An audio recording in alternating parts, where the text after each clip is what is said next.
Ribuan orang turut dalam aksi bela yang salah dan tidak ada yang dilanggar. Kritik dengan judul manuver polisi dan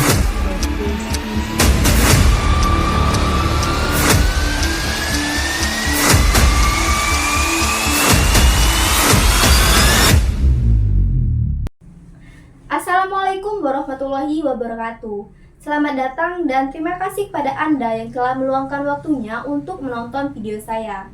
Perkenalkan, nama saya Keviani, saya berasal dari Prodi S1 Jurnalistik Fakultas Ilmu Sosial dan Ilmu Politik Universitas Bengkulu. Saya membuat video ini guna untuk memenuhi tugas ujian tengah semester saya pada mata kuliah Etika dan Hukum Pers. Sebelumnya nih teman-teman, apakah teman-teman tahu apa itu etika dan hukum pers? Apa saja sih yang menjadi dasar-dasar hukumnya? Dan apakah yang akan terjadi jika ada media dan para jurnalis yang melanggar hukum-hukum tersebut? Yuk simak video saya sampai akhir.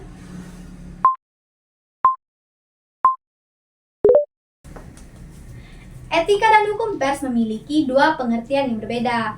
Yang pertama yaitu etika. Etika merupakan prinsip moral yang menjadi pedoman bagi para jurnalis. Etika ini mencakup kejujuran, akurasi, objektivitas, serta tanggung jawab sosial. Etika berfungsi untuk memastikan bahwa informasi yang disampaikan tidak hanya benar, tetapi juga adil dan tidak menyesatkan. Sedangkan hukum pers merujuk pada aturan dan regulasi yang mengatur aktivitas media dan jurnalis, seperti kebebasan pers dan tanggung jawab.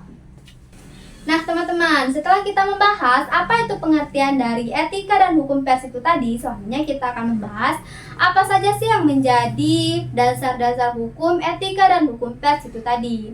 Dasar-dasar hukum yang pertama yaitu Kode Etik Jurnalistik. Kalian sudah tahu kan, Kode Etik Jurnalistik memiliki 11 poin penting. Kode Etik Jurnalistik ini berisi tentang mengatur standar jurnalis, kejujuran, akurasi, independensi, dan tanggung jawab media serta jurnalis. Kedua adalah Undang-Undang Nomor 40 Tahun 1999 tentang pers. Undang-undang ini membahas tentang kerangka kebebasan pers. Selanjutnya adalah Undang-Undang Informasi dan Transaksi Elektronik atau sering disebut dengan Undang-Undang ITE. Undang-undang ini membahas hukum penyebaran informasi ke media elektronik. Selanjutnya adalah Undang-Undang KUHP. Undang-undang ini membahas delik-delik yang terkait dengan kebebasan berekspresi dan penyebaran informasi. Selanjutnya teman-teman, kita masuk ke pembahasan yang terakhir, yaitu apakah yang akan terjadi jika ada media maupun jurnalis yang melanggar aturan-aturan dasar-dasar hukum yang telah disebutkan tadi. Jika ada media maupun jurnalis yang melanggar, maka mereka akan mendapatkan sanksi berupa denda sampai ada yang masuk penjara. Seperti contohnya adalah penyebaran nama baik.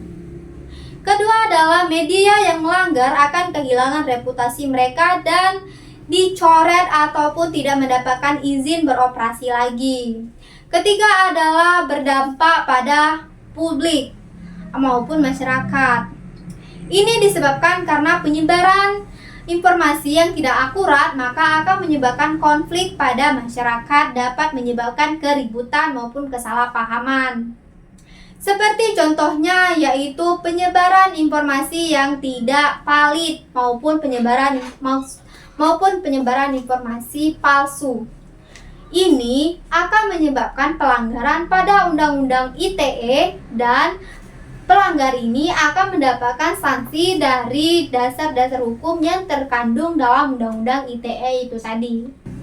Nah, contoh dari pelanggaran itu tadi memiliki contoh kasus seperti sebuah situs yang menyebarkan berita hoax yang tidak akurat maupun berita yang tidak valid belum tahu kebenarannya, seperti penyebaran berita bencana yang sebenarnya tidak terjadi. Maka media tersebut, situs tersebut akan mendapatkan denda dari Undang-Undang ITE yang berhubungan dengan Undang-Undang ITE dan pemblokiran situs dari pemerintah. Nah teman-teman, selain contoh kasus yang saya sebutkan tadi, ada contoh kasus lagi yang bisa dikatakan pelanggaran hukum dan etika pers atau dasar-dasar hukum yang saya sebutkan tadi, yaitu contoh kasus dalam pelanggaran hak privasi. Media ataupun jurnalis yang mempublikasikan foto atau informasi seseorang tanpa izin atau dalam kasus atau disebut dengan dalam kasus skandal publik itu akan mendapatkan sanksi tuntutan dari pihak yang dirugikan dan denda yang harus dibayarkan oleh media. Baik teman-teman, itu saja yang dapat saya sampaikan pada video materi etika dan hukum pers kali ini. Saya Oktaviani mengucapkan terima kasih sekali lagi kepada teman-teman yang sudah menonton dari awal hingga akhir video saya. Mohon maaf jika ada kekurangan karena kesempurnaan sesungguhnya itu adalah milik Tuhan. Semoga video yang saya sampaikan ini bermanfaat bagi kita semua. Saya akhiri, wabillahi taufiq wal hidayah. Wassalamualaikum warahmatullahi wabarakatuh.